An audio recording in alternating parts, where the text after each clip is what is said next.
আসসালামু আলাইকুম। শিল্পী হাউস ব্লগ থেকে ভিডিওটি শুরু করলাম। সবাই কেমন আছেন? আশা করি ভালো আছেন। আলহামদুলিল্লাহ আমরাও ভালো আছি। তো যারা আমার ভিডিওটি দেখছেন, তো এই তো দেখতে দেখতে ভালো লেগে যায়, তাহলে লাইক দিয়ে ভিডিওটি কন্টিনিউ করবেন। আর বেশি ভালো লাগলে সাবস্ক্রাইব করে ভিডিওর পাশে বন্ধু হয়ে থাকবেন। তো সকালবেলা উঠে ঘরটা কিছু গুছাইয়া নিলাম, তারপর নাস্তা খেয়েটে আমি আবার গেলাম বাজারে। তো এই তো বাজার থেকে কিছু মাছ নিয়ে আসলাম। তো ঝাক্কা মাছ আর কি, এই যে ইলিশ মাছের যে ছোট ছোট বাচ্চা, ওইগুলো আমাদের বিড়ালের জন্যই নিয়ে আসছি, বিড়ালকে দিব। তো এইখান থেকে কয়েকটা পিস সিদ্ধ করে আর কি বিড়ালকে দিব, বিড়াল খাবে। আর একটা মুরগি নিয়ে আসছিলাম, মুরগিটা পরেই কাটবো, আগে মাছগুলো কাটে নেই। তারপরেই তো কাটাকাটি শেষ করে আমি আবার এখন রান্না বসায় দিব মুগ ডাল দিয়ে, আজকে মানে বড়া দিয়ে। আর হচ্ছে আমাদের যে বারান্দায় যে মিষ্টি কুমড়া গাছ লাগানো হয়েছিল, তো মিষ্টি কুমড়ার শাক হয়েছে অনেক সুন্দর। তো ওই শাক দিয়ে এই বড়া দিয়ে একটু পোড়া পোড়া করে রান্না করব, মানে নতুন একটা রেসিপি বলা যায় আর কি। তো এই তো ডালের বড়া দিয়েই আমি শাকটা দিয়ে একটু রান্না করব পোড়া পোড়া করে। এটা এই নতুন করে আর কি রান্না করে নিতেছে এই প্রথম। তারপরে যে বড়াগুলো ভাজতেছিলাম আর পাশে চুলাও রান্না বসায় দিছি। তারপরে এখন আর কি কড়াইটা দিয়ে রাখছি, এখন দেখি রান্না প্রথম আর কি দেওয়া যায়। তো পেঁয়াজে যে ভেজে আর কি এখানে রাখলাম বড়া। তারপরে যে আমাদের বিড়ালের জন্য এখানে একটা চিকেন আর কিছু মাছ আছে।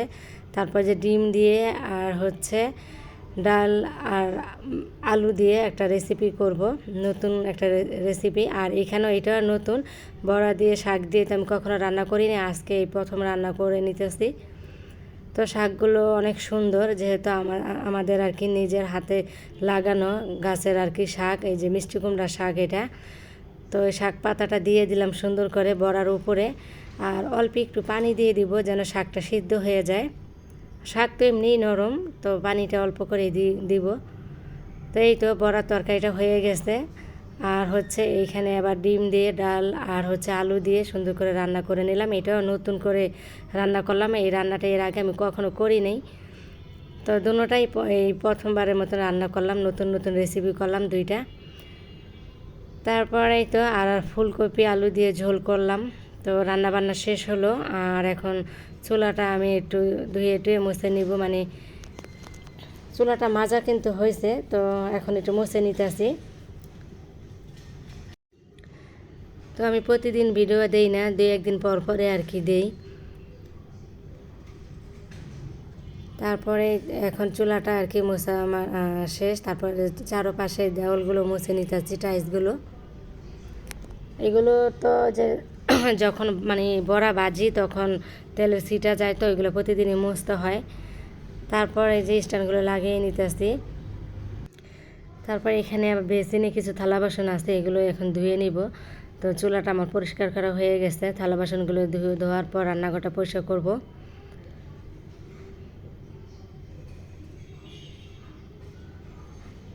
আর আমি তো ভিডিও প্রতিদিন দিতে পারি না, 2-1 দিন পর পরই দেই ছোট করে। এখন বিড়াল যেহেতু নিয়ে আসছি, একটু ব্যস্তই থাকি, ওদের খাবার টাবার দিই, তারপর আবার বাচ্চাদের নিয়ে একটু ব্যস্ত থাকা হয়, সব সময় দিতে পারি না। তারপরে সবসময় ভিডিও দেওয়ার চেষ্টা করি, একটু একটু করে অল্প অল্প করে আর কি আমি ছাড়ার চেষ্টা করি। তো আজকের ভিডিওটাও কিন্তু অনেক ছোট, 5 মিনিটের দিলাম। তারপরে এই তো ঘরটা মুছে নিতে আসছিলাম আমি।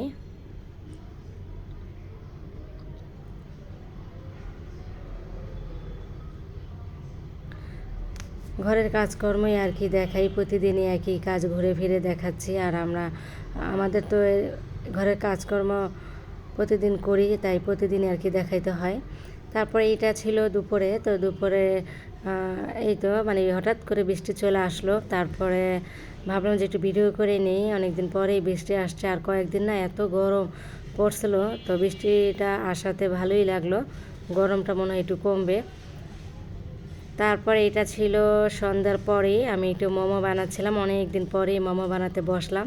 ওই যে আমার ছোটো মেয়েটা শুধু বলে আম্মু একটু মোমো বানাও, তো ও আর কি বলতেছিল কয়েকদিন ধরে, এই জন্য আজকে আবার মোমো বানানোর জন্য বসে পড়লাম। তো এই তো মোমোর ডিজাইন আমি ওরকম আর কি পারি না, তারপর যেমনই পারি তো দিলাম এই যে ডিজাইনগুলো। অত সুন্দর করে তো পারি না।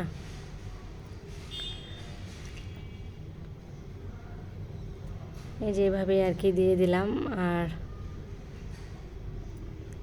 এই যে আমাদের এই যে বিড়ালটা, তো চিকেন নিয়ে আমি বসছি, মোমোতে দিচ্ছি, তো ও ভাবছে যে ওকে আর কি দিব আমি।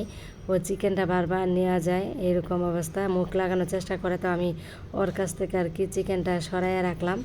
এই যে এই চিকেনটা এভাবে মানে ওখানেই ছিল ওর কাছেই, তো একটু মানে মুখে লাগানোর চেষ্টা করতেছিল, পর আমি সরাইয়া দিচ্ছি। তো আমার ভিডিওটা এখানে রাখবো। সবাই ভালো থাকবেন। আসসালামু আলাইকুম।